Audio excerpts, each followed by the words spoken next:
This was one of the most greatest games ever created. Was you good at it? No way, Jose. Oh my god, this is reminding me of fucking DWE. Are you clocking it? Oh! Alright, shout out to D-Double, man. Push one P. Okay. One poster. Big man. Big man. Wait. Oh, we're in the game now. EA Sports, my brother. I have to be. Blanco. Round one. Man's fighting next to a bath. I don't really rate that, you know. You think you can grab me like that? No way. Oh, shit. You know what it is with me, yeah? Yeah. I've realised that. I've realised that. Liverpool was like, hit the move bang, I feel like I've been disrespected and I didn't even get one bang. Come on. I feel like a nun. Oh, don't say that. You're not even none of it. How about you listening though? What? Have you seen that thing of We're gonna start now, you know. Yeah. How are you? I'm great. Man like Harry. HP. I'm here. The sauce. You know, but are you still HP the sauce though? I am. I've just rebranded. Ah. Yeah, I've rebranded. I've Talk changed. about this. Yeah, so original HP sauce was available for everyone to just go and pick up and buy and whatnot. It was getting used and abused, innit? But situations have changed. Yeah. So the sauce is a bit different. It contains different ingredients. Do you get me? One ingredient meaning, you know. Come on. So I've had to just kind of alter that sauce that I've had, but it's still the same. Yeah. And then when I do bring out the old school sauce, it'll probably sell more than the original sauce that we got now. I feel you. Do you get me? When you make the sauce a bit more exclusive, it reminds me of a Visu jeans. Limited edition. The Visu jeans died so quickly. Yeah. And now, no one cares about them. But Or the True HP Religions. True Religion. Oh. When that went, I was really disappointed. Blood. I was upset. I remember like Chicago was really rating True Religion, the big horse thing on the back. I said, yo. I had Reeboks as well. I had Reeboks before I had the real ones. Oh, I had Wembley ones. So anyone that's watching, sorry. How many did you have? Be honest, how many did you I have? had like 3. Yeah. But 3 also were Reebok. So before I had my 3 real ones, 3 of them were fake. My excuse when that happened, I had a polo top, it had Ralph Lauren top, it had all the patches all over it, and on the label, it said, keep it real. So in my eyes, Oh God. it was a real fake. Did you so have then how can it be, do you know where I'm coming from? Did you ever have US Polo Assassin? I did. Yeah, my uncle bought that from America and I really thought it was Ralph and it really isn't.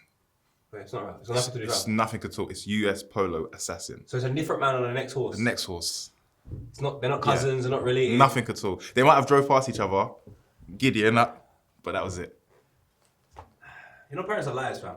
Make sure you're not a liar because you are now a parent, Harry. Oh. You've now approached parenthood, and you became a parent in COVID. What the hell is that like? Testing. Like at first, yeah, when like my son was born, I didn't know how to feel. It's like a lot of overwhelming emotions, dealing with the stress of being at home for like 3 months, not knowing when work's gonna come again. Luckily, I did a bit of work, which was substantial amount, but still I didn't really feel like that was what I was doing because I'm not that was. I'm not that person, innit? So yeah, I was just dealing with a lot of reflecting as well. And then when my son came, it's like I had to just forget about those feelings for a bit and focus on him, which was difficult because it's like I didn't know how to feel. I've just got this kid in my hand and I'm like, oh, this is mine. It's not my cousins or my friends anymore. It's my responsibility. So I felt like I had to kind of just suck all of that up, which was really bad because I should be able to be in touch with my emotions and feel like, right, I'm happy, but I'm also sad and I'm a bit stressed and a bit anxious. All of these things in one, innit? So I think it was probably like the toughest part of my whole life, not even career, like life. 29, doing well, but I've also got a baby and I'm also dealing with stuff I haven't really dealt with before. So dealing with all of that during COVID was probably the hardest thing, but we're here. We're here, my brother. We did it, but it was a lot. I had like a lot of self-reflecting, but what was helping me was speaking to people who were also going through the same thing as well, which made it much more easier for me because when you're dealing with something on your own, it's like you can only see yourself. You don't really see everyone else. Like someone could tell you, oh yeah, stress is this, or it's lit to be a parent, but until you feel that emotion yourself, it's all air. And I felt all of those emotions at once. So speaking to people like Steve-O, and Steve-O, speaking to him for an hour, just gave me that, okay, cool. Let me take my steps at a time, innit? And it's been good, but it's also been very testing. But seeing that boy come out, bro, it's changed my whole aspect of life, bro. Like, it's just amazing, bro. Like, he looks like me as well. Yeah, he's above things. He's above things. Hey, he's got my hair in that. You're kind of like Ian Wright. So like there are some people that come in the game, young stars, like a Chunks of the Philly. They're almost like an Mbappe. You know they're going to be top dogs. But you're the Ian Wright. No one didn't know Harry Pinero like 5 years ago, and then you were a late bloomer, and all of a sudden, what you've achieved in that time period is mad. So let's get some timestamps. When do you first put your video on Link Up TV? When did that happen? I'd say about November 2018. So November 2018, first Link Up TV. Yeah, that was in Shepherd's Bush. When did we have the talk outside and you officially joined FilthyFellas? When was that? I quit my job in December 2018. So that's... A month, basically. After it came yeah. out, you saw it. You were trying to get me on FilthyFellas, and I couldn't get the shifts swapped around, innit? Okay. And I was on my last legs because I kept like coming in late and whatnot. And I just had to quit the job. I said, I don't know if these are going to give me this opportunity again. So I said, a man's in there. I'm out of it. All right, so we've got... So that's 2018. So that's December 2018, November 20... When did me and you have to talk outside about you saying, no, go and do... Oh, okay, so Talent yeah. So now we've got December 2018. That was when? So when was that talk we had outside? So that was probably, I would say mid-summer night 2019. So summer 2019. Yeah. Jesus. When do you get the Pro Direct situation? Pro Direct situation was... What situation is that again? So we Chunks in Philly because by the time you have the conversation, you're not really in the football world. I started following all of them, and then I think it was maybe like 3 months after we had that conversation. Chunks hit me up and said, "Bro, like Pro Direct want to work with you, and we want to do like a trio thing with them." So September thing. Yeah, around September because it was we was doing a lot of winter shoots. So I don't know the times So let's say specifically. August, let's say I said specifically. It's that Ray. Hey. Yeah. So yeah, around them times. So about winter times. So winter time. Let's just say for argument's sake, October 2019. Yeah. Now we're in 2020. You mean to tell me you've achieved all of that from November 20 motherfucking 18, and we are now currently mid 2020 Corona. You are comfortably working as Harry Pinero. There is no other single job. This is all that you do. How emotionally draining is that transition? Because before that, I would imagine life was pretty much as a consumer to content and the idea of doing it. Within the period of like a year and a half, bro, 2 years, fam, that fast pace, emotionally, what the hell has that done to you? It's made me numb to it. It's actually made me numb to it because since I quit my job, it's just been frantic. Like everything's just changed. My living situation, the amount of money I make, the amount of times I'm in public places, all of that stuff. So everything that I didn't have before, I have now. So I haven't actually had no time at all to deal with it. It's just been like second nature. I think I did the BET Awards in LA, the red carpet. That was I think 2019, yeah. And I was in my changing room about to go and do the red carpet. So we prepped and done all the partying and stuff. This was actually the main day. And I remember showering and I just started crying. In the shower? In the shower. Some Ray J So shit. now you're a shower? Yeah, so I was washing my skin with my tears. And it was because it was tears of joy though. It was just like, fucking hell, bro. Like, man's actually in America, in LA, BET have sent me out, giving me money to interview all these stars, the Meek Mills, the Gunners. You're a star. I know, but I can't interview myself, but I'm sure. So I said to myself, like, I was just crying. I was just like, bro, like, man's come from the mud, bro. And a lot of people don't know like where I come from and the stuff that I had to deal with in order for me to have this energy to just go full pelt. So that's the one time that I deeped it. And since then I haven't, because it's just been normal. My life's just transitioned. And I've had like a lot of imposter syndrome. It's like, I don't know that I am this person, but because I'm a normal person on a day-to-day, it's like the transition from being a bait person, public figure, to actually just being Harry. So it's just mixing with both of those things. So I don't think I've actually deeped it until I had my son. I think when I had my son, I realized, oh shit, I am actually this guy's like father, but I'm the shit as well. Like, I'm actually that guy. And I feel like for me, even though I did say I'm this person, it's good to say it, but when you actually start becoming it and you start feeling it, it's a whole different feeling, bro.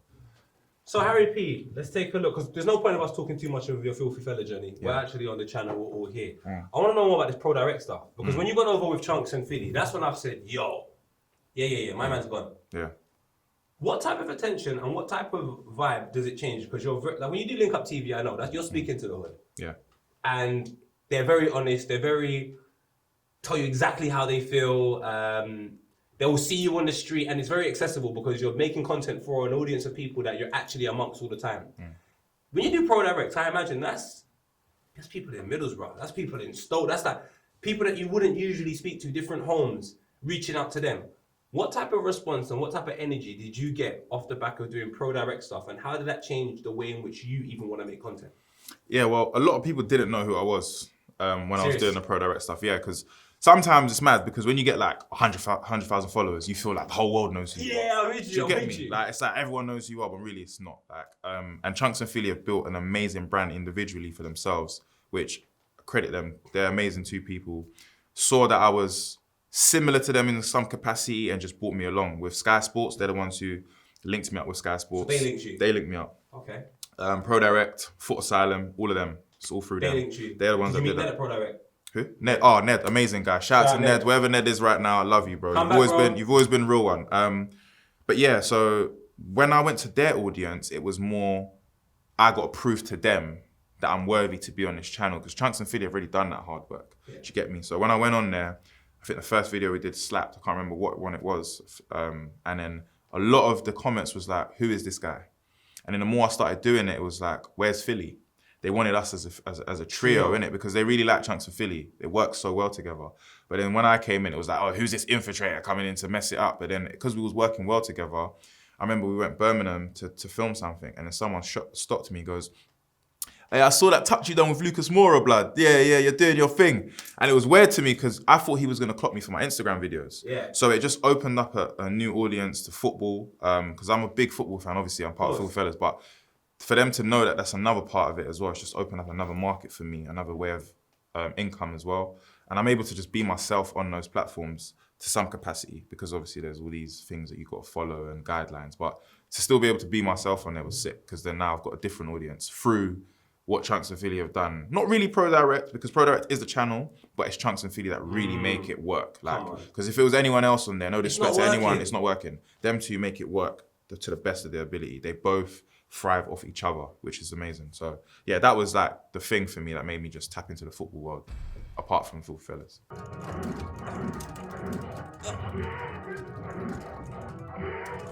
You're punk. Can't do it. Later. Yeah. What? I'm nasty. Run out the clock because I win. Come the dog. Ya fool. No! Ya fool! Ya fool! Ya fool! It's them one tiebreaker. If I'm able to win one series, I'm grateful. I'm a shower man, so if you think I'm losing next to a bath, you got crazy. Now, we liked a lot of what you done based upon the Link Up TV stuff. It was incredible. Finding out you're a football fan, incredible. Now there's two markets you can talk to. But obviously the things you do in real life, when you get to a heightened part of the situation, unfortunately, with no say in the matter, becomes part of your content as well. So becoming a parent means now people are aware you're a parent, and unfortunately, that becomes content, whether you like it or not. One of the things that you done, me and Steve spoke about it, was your stairs videos. I loved your stairs videos because it was just like the man them talking, and it's like you could relate to so much of the things that were being said. What made you put the pram in and say, you know what, man's revamping the team? Because it's like you said, it's been a public eye, so whatever you do is kind of public information. So me having a kid was public information. And it would have been stupid for me to not include my life because all the content I do is based on facts that's happened in my life or facts that I'm aware of through someone else. So me not including my son or the fact that I have a baby would have been idiotic. Weird, isn't it? So the fact that it's so mad when I look at because I promise you I stopped looking at views and likes and comments and stuff. I stopped it. Even though people tell me to engage and stuff, which it's another story. That's all long to do sometimes, but it's important. And a lot of the photos that I'd post of my son or the videos I'd post of me doing anything with a kid used to get mad likes and comments. I started seeing that a lot of older people who follow me started having a different respect for me because they're like, "Rah, you're actually being a dad. Like we're seeing a different side of you. You're growing up." And that's what I wanted to show in my videos, that it's not always about having sex or something else. It's about it is, but the feeling of actually being a dad and how I can flex and still be HP with my son is what I wanted to implement. So that video you're speaking of, your Steve-O called me and goes, "H, bruv, H." Shout out to you. Yeah, he goes, "Bruv, I was thinking, how are you gonna do it? And you did it. And for me, you two, I always say to you, like, and it's not no just because you're here. Steve-O and you were integral in part of why I had the confidence to do what I'm doing as well. Oh, Steve-O was really what I thought I had and to also do, the so. fact that you lot will tell me if you don't like something, and because you didn't, I knew that this was something that I wanted to do anyway. So it's something that I'm going to continue doing because his growth is part of my growth as well, innit? Yeah. So I just thought I had to add him in there. And the funny thing is that video I fucked up the pram. The pram, And I know it's an expensive pram as well. Not really, you know. It wasn't even that expensive. It's like comes with a baby seat and all the other stuff, but fucked it up because the first take I did, I dropped and it was not nice. Now it's a bit wonky, innit? So I got to get a new pram, yeah. For content. I But come on, cuz, you make the content, make the money, and then it almost. I say, girl, you know, cheers. Now, this is what's so sick. So, like, one thing I can say about this scene is there are so many sick dads. There's tons. You got Crep now, who, you know, Crep. You got Taser. Taser, one of the originals. He's talking Original. Love him. Yeah. Steve-O, you're talking about the father of this team. So, I watched a lot of Steve-O's content and saw how he organically involved these children because they're such a big part of your life. You can't just avoid them like they're not there. It doesn't make sense. So, naturally now, the content you make, the children become a part of it. I watched you on an interview on BBC and I just felt, I didn't know all the information, but when I watched it, I was like, why is this happening?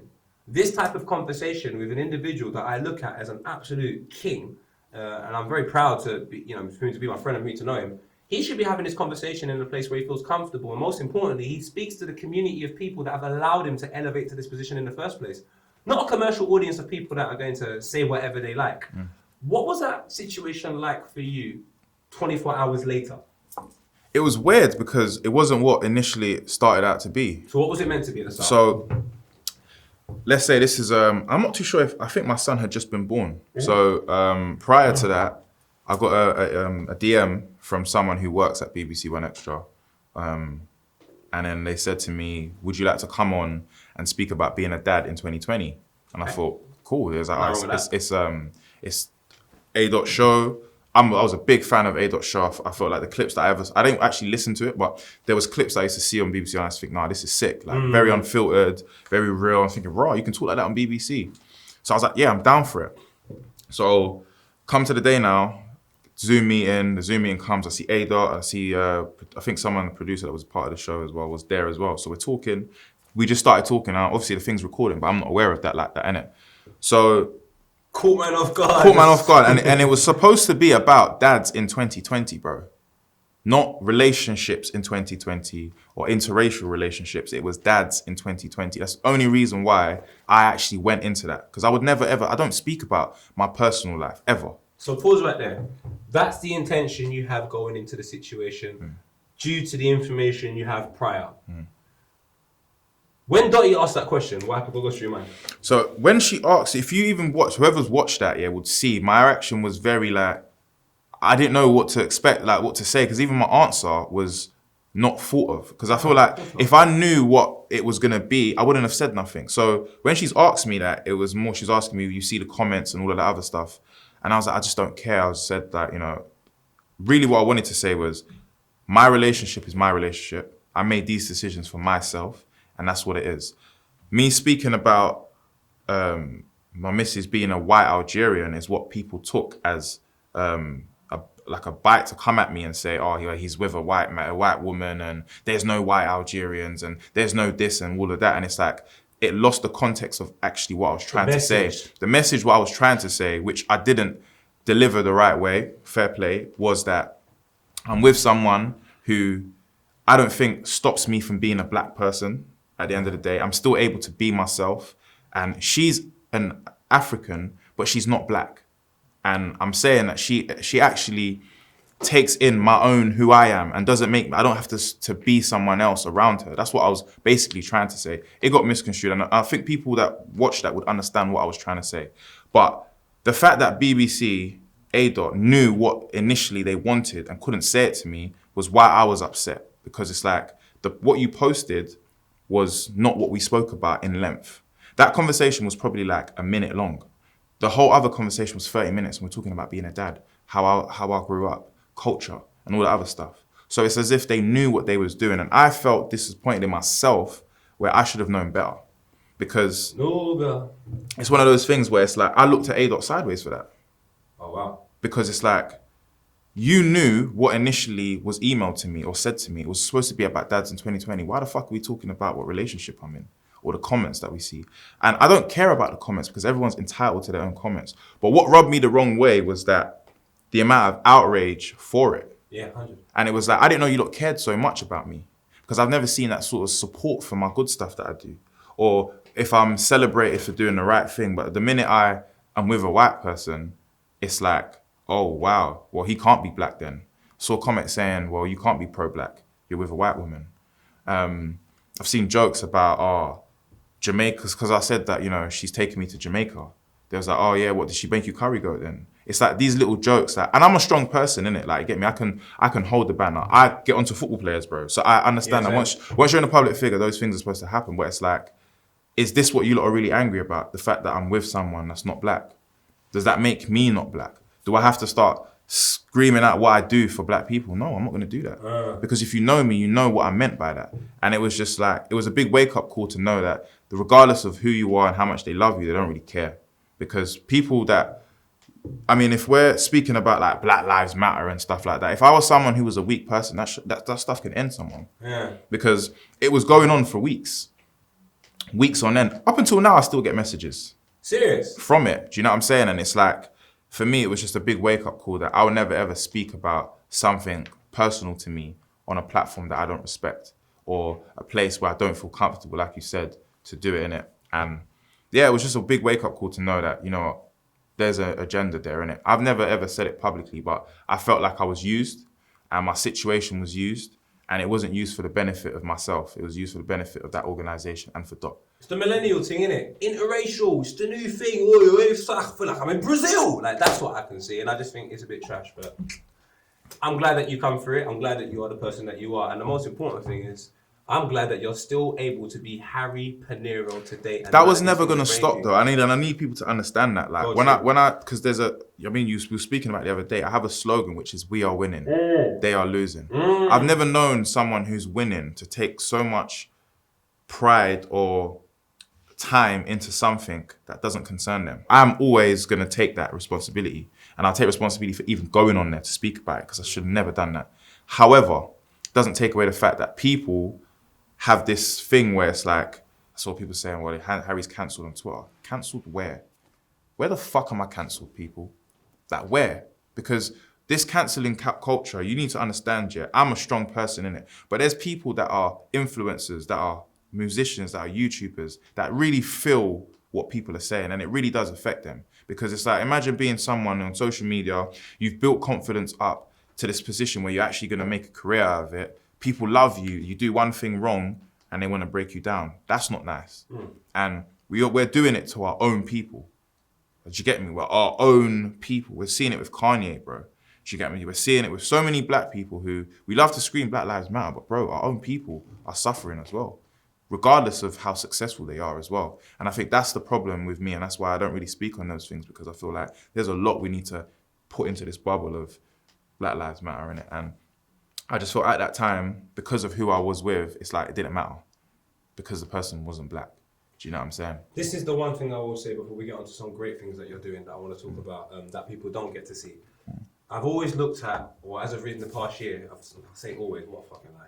In the past year, I've looked at, after several conversations with my dad, commercial and culture is two different things completely. So culture is what it is. Culture is the essence which actually creates the art form. So without the culture, there is not the expression of rap, music, fashion, none of that without the culture. So if you don't understand the culture, if you don't understand what makes what you see as an end product, then I'm not going to have a conversation with you. And people that live within the commercial world are only like the end product. So they will hear killings happening in the hood and be like, oh my God, we have to get the knives off the street. But their kids are dancing to drill. It's a very confusing concept to me. But in the hood, it all makes sense. So it's like I always say, do you know what? I want my people who are making content which I consider, or they consider urban, I want you to consider putting it in urban places for as long as you can, at least 5 to 10 years. Because it means when you cross over to the commercial world, you're Nipsey Hussle. If you cross over too early, you're Tiger. Ooh, ooh, ooh. Oh. I interviewed him. I told him his music was amazing. I lied. When? when I was in LA. You told Tiger his music I amazing. said, and I quote, yeah, you make bangers upon bangers. How'd you do it? And he go, well, you know, I was thinking, God forgive me. God forgive me. I talked to you about the work that you're doing back home in Sierra Leone. Yeah. And I can tell you, you inspired me to go back to my dad and talk to my brothers and say, what are we doing back home in Jamaica? Do you mind talking about some of the stuff you're doing back home? Of course. I would love to, you to elaborate on some of that stuff. So about 15 years ago, my dad bought land in Sierra Leone, like massive land. But he bought it from someone who sent him the wrong pictures, as people do in Africa. If anyone, or anyway back home, never send money back home to get people to buy you property. You get finessed. So instead of getting him a flat land, they bought him a hill land, which is hard to build on because of traffic routes and all of that other stuff. So you live on a hill? Yeah, so we've Jack had and that. Jack and Jill. My brother. Yeah. So we've had that house for so long, and it's been hard for my pops and my mum at the time to focus on the house at home, and then over there as well. They have to fly to Sierra Leone to do all of that stuff, which is a lot of money. So my uncle's a contractor, and he has been contracted to make a road, and that road is going to lead from the street to the hill. So now there's access. So 2 years ago, when I started making a bit more money, I said to my dad, like, I can help contribute. Let's get this house sorted. So he was in Sierra Leone at the time. So I sent him a decent amount of money, and we was able to build 3 stories. In 3 stories. What do you mean 3 stories? So 1 floor, like 2 Jack floors. and Jill, Cinderella, and another story. 3 stories. So like a house thing. House thing. Okay. So my thing is, I want my parents to be able to go and retire because they want to be at home anyway with their families, with everything. So they'll be able to make money from 2 of those houses, 2 of the floors, and live at the top. We've got 4 garages for 4 different. 4 garages. 4 garages we built. Do you have 4 cars? Not yet. We've got 1, but my brother, you know, we're on the way. We're starting in it. So for me, it was just like I want to make sure that I'm giving back because when I was younger, like I always say, that I wasn't the best kid at all. I was involved in bare things I shouldn't have been involved in, and I feel like this is one thing I could repay. You can never repay for something you've done wrong, but here's my, you know what I'm saying? And now I'm able to afford it. This house is almost done. I posted a picture when I was in Sierra Leone just to show the progression of it. And it's way better than what it looked like when I posted that. So in a few years' time, hopefully that stuff will be done. And then my dad can go and retire. Because my dad's been here for like over 25 years. And he's tired, bro. Like he's working a job that he probably shouldn't be doing at the moment because he's quite a bit older now. And I just want to get him out of that situation. So when he goes to Sierra Leone, hopefully in October, he's going to be there for 6 months. And we're going to make substantial amount of like improvement to that house, innit? So yeah, I'm actually very, very happy with that because it's going to give me a sense of happiness to know that I've helped contribute to finish off a massive crib. And for me, like part of the reason why I wanted to do it is because I felt like I hit the ceiling in terms of happiness because I never had all these material things when I was younger. Do you know what I'm saying? I never had this level of success. And it's like when you get it, it's like, what's next? Then I remembered I've got a family, I've got friends. Being able to provide for your family and be there for them, for me, it's been the best thing I've ever done. But the kid is, you say what's next, and success to me, obviously, some people think it's subjective, it's relative, because I'm a man, a Rasta man. There's only one terminology for things. Like, forget all of the whatever. When it comes to you, bro, I'll be real. When I started making money, the last thing I thought about was mummy and daddy. I was out here, Selfridges, sail, not sail, on the boat, kicking boat. Well, you can see what you're wearing now. Come on, my brother. I'm just trying to do it for the community. Okay, and the clout. Not the clout, man. The clout, yeah, man. Come on, keep it on the low, fam. What I'm saying to you is this. In November 2018, we started our timeline. It's 2020 now. Within a period of 2 years or a year and a bit, you've contributed to making a house for your family back in Sierra Leone. I can tell you right now, there's going to be about 10 people in this team that watch this interview that have not done anything. They probably haven't phoned their mum in the past week. So the beautiful thing about what you're doing is, and the reasons why it's so funny that people may attack you on social media and so on and so forth is, when it comes down to what are you doing to be a great example of a black person, say by the time you're 50 years old, we can say within your first 2 years, you got your dad a house. But the thing is though, yeah, Pope, that's ridiculous. About that stuff, it's like people will speak on things they don't know nothing about. I'm someone that my public persona is, I talk about gal, I'm a gallus, I'm a presenter, I love football, and that's where it ends. The fact that I opened up another part of my life, which was my relationship, it gave people a different aspect of HP. But you don't know the whole thing, and I have never given the people that, because it's not finished yet. Do you know what I'm saying? This is still a journey. I'm growing within you lot. I'm growing in front of you. Bro, not with me, big man. Not in front of you lot. Growing me. Pause. But I mean, like, I'm growing as an individual, and you lot are seeing it. So I'm gonna make mistakes, and I'm gonna do good things as well. I just think, yeah, for me personally, not like I want it, but I would have loved if, like, the same way there was outrage about who I'm with, there was also celebration for the things I'm doing, because I ain't doing it for that.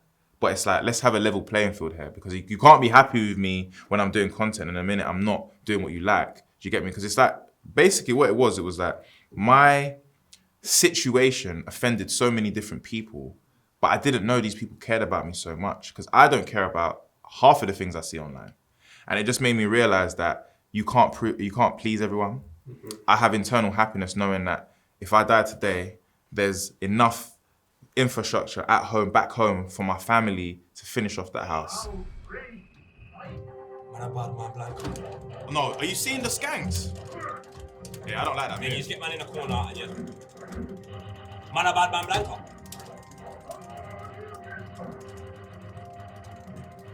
Why did you do that? Oh, fuck, I'm gonna lose. Oh. Can't do that forever. Oh, is it? Oh, fuck. Kick it. What? It was a tune from Will Green back in the day. Them I'll get kicking them face, slapping them face. Alright, I'm gonna walk away. I'm bored, plus I wanna smoke. See that? Harry Pinero, success on Pro Direct, fact. Harry Pinero, looking like he's gonna be one of the most successful dads I know, fact. Harry Pinero built a house in Sierra Leone for his parents, fact. Harry Pinero lied about Sancho going United, fact. Wait. You thought this was gonna be oh shit! Done that. Welcome to the one. Do you know what though? Yeah, that's happening. Is Sancho coming United? Because let me tell you something. I got man DMing me. Okay, let me tell you something. Is Harry telling the truth? I don't know. Will be totally honest with you. Yeah, there is an agreement there. And I'm gonna leave it there. I can't talk too much because the people them are my bros, and I don't really want to mess up the link. But I would never do that if I didn't mean it. If you didn't mean it, what would that mean to you, Sancho? San, you're talking about an amazing. You're 19 years old. That means I will be at every home game in the box seat. Rashford, Sancho, and Martial. Black Lives Matter. Come on, it's never mattered more if you're a United fan. Fuck off. I feel like Bruno Fernandes might be black. His hair is. It's good as. Mm-hmm. Yeah, so you see with me, I just feel like with United right now, especially with me, I feel like it's another thing I've spoken to existence. I've made myself be part of Manchester United without being part of Manchester United. Now I'm part of Manchester United because they're sending me this kit that I'm wearing right now. Did they? Of course they did. That came straight. They can be part of the real Black Lives Matter movement. Mm-hmm. Just listen to me. I'm Aaron. Martial up front. Mm-hmm. Rashford on the left. Sancho on the right. Bruno Fernandes, he is black. He's got black hair. In the middle. Pogba just behind him. Wan-Bissaka, because he attacks as well. Mm. The question is, who do you want left back? Patrice Evra. Right now, I saw him. Do you know what? You see Evra though? He's for the people. He is, isn't it? He's actually for the people because there's no reason why he should be playing Sunday League football with people that own pubs, but he's doing it. He reminds me of Julio Oka. Look, we could talk about football all day, but I've come to the end of the journey of talking to you here. Mm-hmm. I really enjoy speaking to you. What do we have to look forward to though, Harry P, man? So I've got a show. So mad because the show that I've got is on the platform that tried to fuck me. So it's a bit techie. But I've got a show commissioned on the BBC, which should be coming out next year. Amazing. I'm part of Spotify's Who We Be Talks, which is a flagship for Spotify's biggest podcast. Shout out the co-host. Who's a co-host? Yeah, Henry. Oh, bro, by the way, I just want to say, Henry is an amazing person to work with.